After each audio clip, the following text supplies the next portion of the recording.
اعوذ باللہ من الشیطان الرجیم بسم اللہ الرحمن الرحیم انفرو تم نکلو خفافاً ہلکے ہو کر و ثقالاً اور بوجھل ہو کر. یہاں پہ جو بتایا گیا نا کہ تم ہلکے ہو کے نکلو یا بوجھل ہو کے نکلو،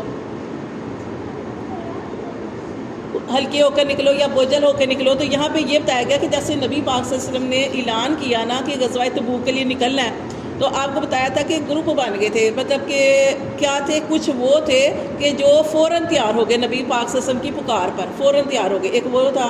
دوسرے وہ لوگ تھے کہ جو ان کے ذہن میں آیا کہ اب ہماری محنت ملنے کا وقت ہے، کہ فصلیں تیار ہیں، باغ جو ہے وہ پھل جو ہے وہ پک چکے ہیں، اب ہمیں سہولت ملے گی، آسانی ملے گی، جو پورا سال ہم نے محنت کی ہے وہ اس کا ہمیں پھل ملے گا. لیکن یہ تھوڑا سا ہچکچائے تھے، لیکن پھر نبی پاک صلی اللہ علیہ وسلم کے ساتھ جانے کے لیے تیار ہو گئے. ٹھیک ہے، ایک فوراً تیار ہو گئے، ایک تھوڑی دیر بعد تیار ہوئے. تیسرا گروپ وہ تھا، تیسرے لوگ وہ تھے کہ جن کے جو معذور تھے. معذور سے مطلب کہ ان کے پاس کسی کے پاس کوئی وجہ تھی کہ کمزوری تھی، کوئی بڑھاپا تھا، یا کسی کا کوئی مزدوری کا معاملہ تھا، اور یہ بھی تھا کہ کسی کے پاس سواری نہیں تھی، کیونکہ جب نکلنا تھا تو سواری بھی ہونی چاہیے آپ کے پاس، اور آپ کے پاس تھوڑا سا مالو زیادہ راہ بھی ہونا چاہیے. وہ تیسرے لوگ معذور لوگ تھے. ٹھیک ہے، ان کا دل بڑا تھا کہ ہم جائیں، لیکن اپنی مجبوریوں کی وجہ سے نہیں جا سکے. اور چوتھے وہ لوگ تھے کہ جو سستی کی وجہ سے نہیں جا سکے. ان کے پاس سارا کچھ تھا، سواریاں بھی تھی، جا سکتے تھے، مال بھی تھا، لیکن وہ سستی کی وجہ سے نہیں جا سکے. اور پانچویں وہ لوگ تھے جو منافق تھے. منافق لوگوں نے دیکھا کہ اب سفر ہے دور کا، گرمی بڑی ہے اور وہاں پہ اتنی مشقت ہے، تو انہوں نے فوراً آ کے بہانے کر دیے کہ اللہ کے رسول ہمارا فلاں مسئلہ اور فلاں مسئلہ ہے. یہ منافق تھے پانچویں لوگ. اور چھٹے لوگ وہ لوگ تھے کہ تھے وہ منافق، لیکن وہ نبی پاک صلی اللہ علیہ وسلم کے ساتھ گئے. وجہ کہ ان کا مطلب تھا کہ وہاں پہ سازشیں کرنا، فتنہ پھیلانا، یعنی اس طریقے سے. تو یہ 6 طرح کے لوگ تھے کہ جن کے بارے میں یہاں کیا کہا جا رہا ہے. تو اب اللہ تعالیٰ نے فرمایا انفروا خفافا وثقالا، تم نے نکلنا ہے. اللہ کے رسول نے اعلان کر دیا نکلو جنگ کے لیے، تو نکلو خفافا وثقالا، ہلکے ہو کر یا بوجھل ہو کر. ہلکے دل کے ساتھ نکلو یا اپنے دل کے اوپر بوجھ لے کے نکلو، نکلنا ضرور ہے. اس کا اور بھی مطلب آ سکتا ہے خوشی ہے تب بھی نکلو، غمی ہے تب بھی نکلو، کہ اللہ اور اللہ کے رسول کا حکم ہے تو اب آپ نے نکلنا ہے. اور یہ بھی ہو سکتا ہے کہ اکٹھے نکلو یا علیحدہ علیحدہ نکلو، لیکن جب اللہ کا حکم آ گیا تو نکلنا ہے. اور پھر اس کا یہ بھی مطلب ہے کہ جوان ہو تب بھی نکلو، بوڑھے ہو تب بھی نکلو، یعنی ہر ایک کے لیے حکم تھا کہ آپ سب نے نکلنا ہے. تو یہاں پہ یہی بتایا گیا ہے. اللہ نے فرمایا وَجَاهِدُوا، اور جہاد کرو بھی اموالکم، اپنے مالوں کے ساتھ، وَأَنفُسِکم، اور اپنی جانوں کے ساتھ. اپنے مال بھی لے کے ساتھ جاتے ہیں، جیسے کہ ذات راہ، اپنی سواری، اور اپنی جانوں کے ساتھ نکلنا فی سبیل اللہ، اللہ کے راستے میں. اللہ تعالیٰ فرماتے ہیں ذالکم، یہ خیر لکم، یہ نکلنا تمہارے لیے بہتر ہے، ان کنتم تعلمون، اگر ہو تم جانتے. ٹھیک ہے نا. کچھ لوگ ہوتے ہیں نا، وہی سوچتے ہیں کہ ہم وہاں پہ نکلیں گے تو ہماری موت ہو جائے گی. تو وہ دیکھیں کہ حضرت خالد تھے نا، تو وہ اتنا شوق تھا ان کو، کیا شوق تھا ان کو کہ وہ اللہ کے راستے میں شہید ہوں. لیکن وہ کہتے ہیں کہ وہ لوگ جو جہاد سے منہ پھیرتے ہیں، ان کو میں بتانا چاہتا ہوں کہ مجھے شوق تھا شہید ہونے کا، لیکن مجھے اتنے زخم لگے کہ پورا زخموں سے میرا جسم جو تھا وہ چھلنی تھا، لیکن مجھے موت کہاں آئی؟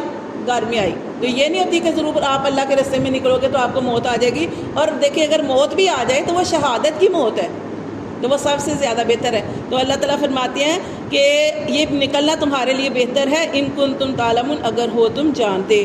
پھر اللہ تعالیٰ فرماتے ہیں لو کان ارادن. اب یہ جو لو کان ارادن میں بات ہو رہی ہے منافقوں کی.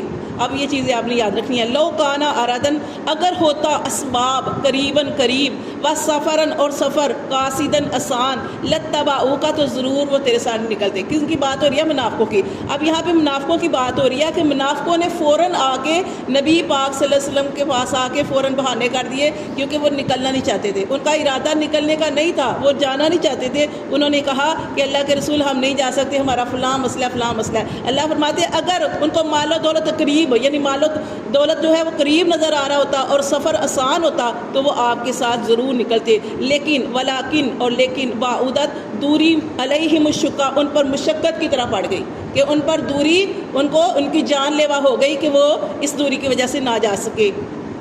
اور انہوں نے کیا کیا وَسَيَحْلِفُونَ بِاللَّهِ، اور وہ نبی پاک صلی اللہ علیہ وسلم کے پاس آ کے قسمیں کھانے لگے. جھوٹے بھی تھے، منافق کہتے کس کو ہیں؟ جھوٹے، یعنی دل میں کچھ اور زبان پہ کچھ اور. اللہ فرماتے ہیں یہ تیرے پاس آئیں گے قسمیں کھاتے لَوِ اسْتَطَعْنَا، کہ ضرور اگر ہمیں استطاعت ہوتی لَخَرَجْنَا، تو ضرور ہم آپ کے ساتھ نکلتے، مَعَکُمْ تمہارے ساتھ. اوپر سے جھوٹ بھی بول رہے ہیں اور ساتھ میں یہ کہہ رہے ہیں کہ اگر ہمیں استطاعت ہوتی تو ہم آپ صلی اللہ علیہ وسلم کے ساتھ ضرور نکلتے. اللہ فرماتے ہیں یُخْلِقُونَ أَنفُسَهُمْ، وہ اپنی ہی جانوں کو ہلاک کر رہے ہیں. وہ اللہ کو یا اللہ کے نبی کو دھوکہ نہیں دے رہے. اللہ کو تو پتہ ہے کہ جھوٹ بول رہے ہیں، اور اللہ کے نبی کو بھی اللہ تعالیٰ چاہے تو اپنے نبی کو بھی وہی کر دے کہ یہ جھوٹ بول رہے ہیں. اللہ فرماتے ہیں یہ منافق لوگ جو ہیں یہ ہلاک کرتے ہیں اپنی جانوں کو. واللہ، اور اللہ یعلم، اللہ خوب جانتا ہے، انہم لکاذبون، کہ بے شک یہ منافق جو ہیں جھوٹے لوگ ہیں. اللہ فرماتے ہیں اب یہ جو اف اللہ، اس میں نبی پاک صلی اللہ علیہ وسلم سے کہا جا رہا ہے کیا؟ اف اللہ، اللہ آپ کو معاف کرے، اللہ آپ کو معاف کرے. ان کا تجھے لما اذنت لہم، تو نے کیوں اجازت دی ان کو. جب وہ منافق نبی پاک صلی اللہ علیہ وسلم کے پاس آئے نا، انہوں نے کہا کہ اللہ کے رسول ہمارا یہ مسئلہ ہے، تو آپ نے فوراً ان کو اجازت دے دی، ٹھیک ہے نہ جاؤ. تو یہاں بھی اللہ تعالیٰ نبی پاک صلی اللہ علیہ وسلم سے فرما رہے اف اللہ ان کا، کہ تو نے اللہ تجھے معاف کرے لما اذنت لہم، تو نے ان کو کیوں اجازت دی.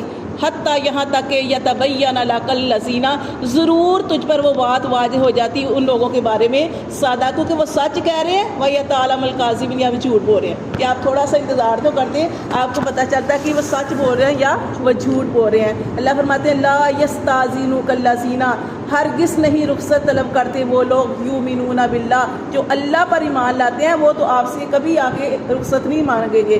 والیوم الآخر، اور جو آخرت پر یقین رکھتے ہیں. وہ چاہتے ہیں وہ لوگ جو ایمان رکھتے ہیں اللہ اور آخرت کے دن پر، ان یجاہدوا، وہ چاہتے ہیں کہ وہ جہاد کریں، باموالہم، اپنے مالوں سے، وانفسہم، اور اپنی جانوں سے.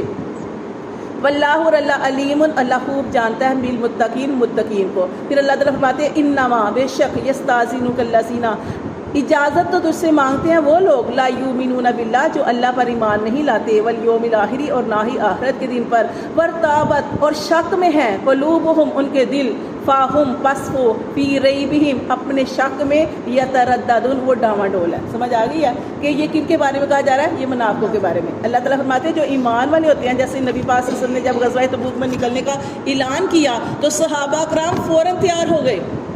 انہوں نے یہ نہیں دیکھا کہ ہماری کھیتیاں پکی ہیں اور یہ ہے اور وہ ہے، ہمیں محنت کا پھل ملنے والا ہے. انہوں نے کہا کہ اللہ کا حکم ہے، اللہ کے رسول کا حکم ہے، ہم نے نکلنا ہے. فوراً تیار ہو گئے. اللہ فرماتے ہیں وہ ایمان والے جو ہوتے ہیں وہ اللہ سے آ کے، اللہ کے رسول کے پاس آ کے اجازت نہیں مانگتے کہ اللہ کے رسول ہمارا یہ مسئلہ ہم نہیں جا سکتے. اللہ نے فرمایا اجازت، رخصت وہ مانگتے ہیں جو اللہ اور اللہ پر یقین، اللہ پر ایمان نہیں لاتے اور آخرت کے دن پر بھی ایمان نہیں لاتے، اور ان کے دل شک میں ہے. کس چیز میں شک میں ہے؟ پتہ نہیں فتح ملتی ہے کہ نہیں ملتی.